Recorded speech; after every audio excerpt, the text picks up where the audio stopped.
आकाशवाणी भोपाल से प्रस्तुत है प्रादेशिक समाचार।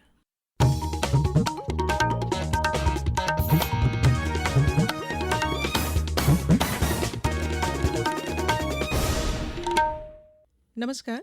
समाचारों के साथ मैं धारणा सचदेव। सबसे पहले इस बुलेटिन के मुख्य समाचार। प्रधानमंत्री नरेंद्र मोदी आज दिल्ली में इंडिया एआई इम्पैक्ट प्रदर्शनी का उद्घाटन करेंगे। विधानसभा का बजट सत्र आज से शुरू। 18 फरवरी को पेश होगा प्रदेश का डिजिटल बजट। मुख्यमंत्री डॉ मोहन यादव आज भोपाल में प्रदेश के पहले अत्याधुनिक साइबर रजिस्ट्री कार्यालय का लोकार्पण करेंगे। मुख्यमंत्री डॉ मोहन यादव आज भोपाल में प्रदेश के पहले अत्याधुनिक साइबर रजिस्ट्री कार्यालय का लोकार्पण करेंगे और प्रदेश भर में उल्लास के साथ मनाया गया महाशिवरात्रि का पर्व महाकाल मंदिर में 5.5 लाख श्रद्धालुओं ने किए दर्शन। अब समाचार विस्तार से। प्रधानमंत्री नरेंद्र मोदी आज नई दिल्ली में इंडिया एआई इम्पैक्ट प्रदर्शनी का उद्घाटन करेंगे। 5 दिन की इस प्रदर्शनी का आयोजन इंडिया एआई इम्पैक्ट शिखर सम्मेलन के साथ किया जा रहा है।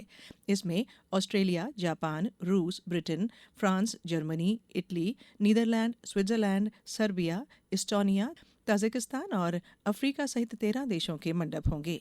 प्रदर्शनी में विभिन्न क्षेत्रों में आर्टिफिशियल इंटेलिजेंस के परिवर्तनकारी प्रभाव को उजागर करने और भविष्य की कार्रवाइयों पर चर्चा के लिए 500 से अधिक सत्र आयोजित किए जाएंगे। इंडिया एआई इम्पैक्ट समिट में मध्य प्रदेश अपना विशेष पवेलियन पेश कर रहा है। आज दिन भर यहां राज्य के 4 प्रमुख विभागों स्वास्थ्य, कृषि, ग्रामीण विकास और पर्यटन द्वारा विकसित किए गए एआई समाधानों का प्रदर्शन किया जाएगा। विशेष रूप से सुमन सखी एआई एजेंट और गरुड़ लैब जैसे नवाचार आकर्षण का केंद्र रहेंगे। प्रधानमंत्री नरेंद्र मोदी ने अगले दशक के लिए 3 प्राथमिकताएं अधिक संरचनात्मक सुधार, नवाचार को प्रोत्साहन देना और सरल शासन व्यवस्था का उल्लेख किया है।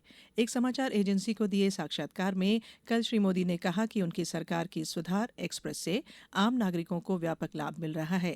प्रधानमंत्री ने कहा कि इस वर्ष का केंद्रीय बजट भारत की विकसित राष्ट्र बनने की आकांक्षा दर्शाता है। उन्होंने कहा कि बजट कोई मजबूरी में लिया गया अभी या कभी नहीं का क्षण नहीं, बल्कि तैयारी और प्रेरणा से प्रेरित हम तैयार हैं का क्षण है।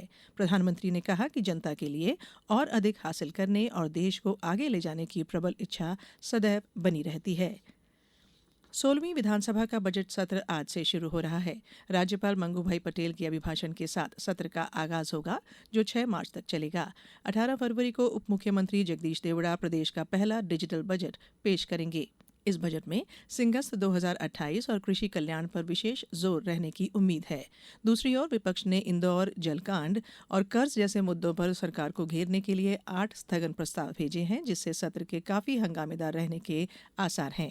विधानसभा अध्यक्ष नरेंद्र सिंह तोमर ने कल तैयारियों का जायजा लेते हुए कहा कि सदन को अब तक 3,500 से अधिक प्रश्न प्राप्त हुए हैं। मुख्यमंत्री डॉ मोहन यादव आज भोपाल के अरेरा हिल स्थित पंजीयन भवन में प्रदेश के पहले अत्याधुनिक साइबर पंजीयन कार्यालय का लोकार्पण करेंगे।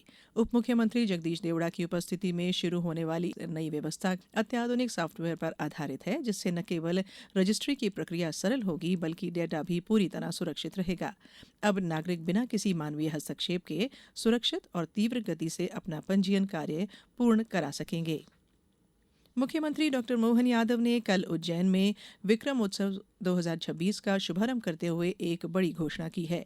सम्राट विक्रमादित्य के सम्मान में अब 1 करोड़ 1 लाख रुपए का अंतर्राष्ट्रीय अलंकरण सम्मान दिया जाएगा, जो देश के सबसे प्रतिष्ठित पुरस्कारों में से एक होगा। हमारी सरकार विश्व के सबसे बड़े मेले के लिए वो सब कुछ करने के लिए तैयार है जो हो सकता है। घाट तो कमाल हो गया। 24 घंटे के अंदर 5 करोड़ लोग एक साथ स्नान करने का आनंद लेंगे। विक्रमोत्सव के दरमियान हमने जो पुरस्कार की श्रृंखला प्रारंभ की है, अभी तक का पूरे देश के अंदर जितने पुरस्कार मिल रहे हैं, उन पुरस्कार में से विक्रमादित्य का पुरस्कार अंतर्राष्ट्रीय स्तर का करने की घोषणा करते हैं। मुख्यमंत्री ने कहा कि विक्रमोत्सव अब केवल उज्जैन का नहीं, बल्कि वैश्विक पहचान का उत्सव बन चुका है। उद्घाटन समारोह में प्रीतम एंड बैंड की नमो नमो शंकरा जैसे सुमधुर प्रस्तुतियों ने समा बांध दिया। डॉ यादव ने इस अवसर पर सिंगस्त 2028 की तैयारियों का खाका खींचते हुए प्रदेशवासियों को मंगल कामनाएं प्रेषित की।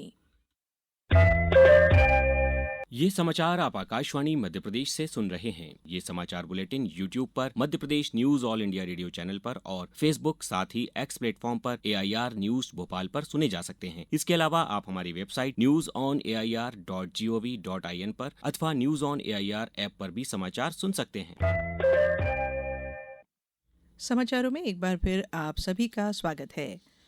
उज्जैन में आस्था के साथ अब व्यापार की भी धूम है।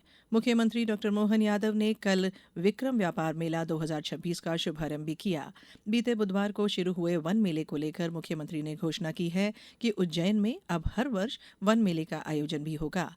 व्यापार मेले के महत्व को बताते हुए उन्होंने कहा कि इससे नगरीय निकायों की आय बढ़ी है और ऑटोमोबाइल सेक्टर में ग्राहकों को भारी छूट का लाभ मिल रहा है। पिछले 2 वर्षों में हजारों वाहनों की बिक्री के साथ करोड़ों रुपए की राजस्व वृद्धि हुई है। मुख्यमंत्री ने इस अवसर पर नए वाहन खरीदारों को प्रतीकात्मक चाबियां भी सौंपी। ग्वालियर की खेल प्रतिभाएं प्रदेश और देश स्तर पर अपनी पहचान बनाकर जिले का नाम रोशन कर रही हैं।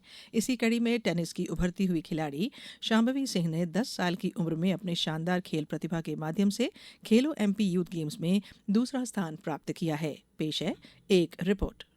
शांभवी ने खेलो MP यूथ गेम्स में अंडर 19 वर्ग में सबसे कम उम्र की 10 वर्षीय खिलाड़ी होने का गौरव प्राप्त किया है। शांभवी ने टेनिस खेल में तेज फुटवर्क, बेहतरीन मूवमेंट और सटीक फॉरहैंड शॉट के माध्यम से MP यूथ गेम्स में अपना स्थान भी पक्का किया। इतनी कम उम्र में टेनिस खेल में शानदार उपलब्धि हासिल कर शांभवी ने न केवल ग्वालियर का नाम रोशन किया बल्कि भविष्य में वे प्रदेश व देश का नाम भी रोशन करेंगी। शांभवी का लक्ष्य भारतीय टीम का प्रतिनिधित्व करना है। अब मेरा गोल है और नेशनल लेवल टूर्नामेंट खेलना और एक दिन इंडिया के लिए खेलना। टेनिस खिलाड़ी शांभवी के कोच शैंकी पाठक ने बताया, वो पिछले 2 साल से ट्रेन कर रही है एकेडमी में। उसका डेडिकेशन, उसका डिसिप्लिन, उसका फोकस उसकी एज से कहीं ज्यादा आगे है। तो उस हिसाब से उसकी फिजिकल ट्रेनिंग के साथ साथ मेंटल ट्रेनिंग पर भी हम काम कर रहे हैं। वाकई में इतनी कम उम्र में अपनी खेल प्रतिभा को निखारने का जो कार्य शांभवी ने किया है वो तारीफ काबिल है। आकाशवाणी समाचार के लिए ग्वालियर से नवीन श्रीवास्तव। प्रदेश में महाशिवरात्रि का पर्व कल उत्साह के साथ मनाया गया। उज्जैन के महाकालेश्वर मंदिर में रात 10 बजे तक रिकॉर्ड 5.5 लाख से अधिक श्रद्धालुओं ने दर्शन किए। मंदिर के पट लगातार 44 घंटे के लिए खुले रहे, जिससे भक्तों को औसतन मात्र 40 मिनट में ही सुलभ दर्शन प्राप्त हुए। रायसेन के भोजपुर में भी आस्था का संगम दिखा, जहां करीब 1.5 लाख श्रद्धालुओं ने भगवान भोजेश्वर का जलाभिषेक किया।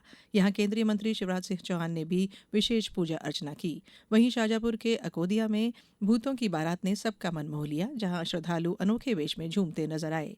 मंदसौर के पशुपतिनाथ लोक और छतरपुर के जटाशंकर धाम में भी कल देर रात तक उत्सव का माहौल रहा। बात खेल की। ICC T20 क्रिकेट विश्व कप में भारत ने पाकिस्तान को 61 रन से हराकर सुपर 8 के लिए क्वालिफाई कर लिया है। कोलंबो में कल पहले बल्लेबाजी करते हुए भारत ने निर्धारित 20 ओवर में 7 विकेट पर 175 रन बनाए। ईशान किशन ने 77 और सूर्य कुमार यादव ने 32 रन बनाए। 176 रन के लक्ष्य का जवाब में पाकिस्तान की पूरी टीम 18 ओवर में 114 रन पर ही सिमट गई। प्रतियोगिता में आज 3 मैच खेले जाएंगे। मुख्यमंत्री डॉक्टर मोहन यादव ने इस जीत के लिए देशवासियों को बधाई और शुभकामनाएं देते हुए कहा कि रोमांचक मुकाबले में भारतीय टीम के धुरंधर खिलाड़ियों की गौरवशाली जीत के लिए भारतीय टीम बधाई की पात्र है। अब कुछ समाचार संक्षेप में। नीमच में आम जनता को सेहत के प्रति जागरूक करने के लिए फूड फेस्टिवल का आयोजन किया गया। शहडोल के बरखेड़ा गांव में कोयला उत्खनन रोकने गई वन विभाग की टीम पर हमला करने वाली 3 आरोपियों को पुलिस ने गिरफ्तार किया है। बाकी फरार आरोपियों की तलाश सरगर्मी से की जा रही है। शिवपुरी जिला प्रशासन ने खेतों में नरवई जलाने पर पूरी तरह रोक लगा दी है। उल्लंघन करने वाले किसानों पर 15,000 रुपए तक का जुर्माना लगाया जाएगा। मध्य प्रदेश जनजातीय संग्रहालय में संभावना कार्यक्रम के तहत दमोह के सेरा नृत्य और सागर की मीना गौड़ के लमटेरा गायन हुआ। साथ ही बुंदेली लोक गायन और गौंड कर्मा नृत्य की शानदार प्रस्तुतियां भी दी गई। रायसेन के ऐतिहासिक भोजपुर शिव मंदिर परिसर में 3 दिवसीय महादेव महोत्सव का शुभारंभ हुआ। यंग इंडियंस भोपाल चैप्टर द्वारा शहर के विभिन्न स्कूलों में थलिर वीक के अंतर्गत जागरूकता सत्र आयोजित किए गए और पन्ना जिले में गुनौर विधायक डॉक्टर राकेश वर्मा ने शनिवार को कई विकास कार्यों का लोकार्पण किया। इनमें 40 लाख रुपए की लागत के सीसी रोड और पुलिया निर्माण भी शामिल है। इस बुलेटिन में बस इतना ही। अगला बुलेटिन सुनिए दोपहर 2:10 पर। नमस्कार।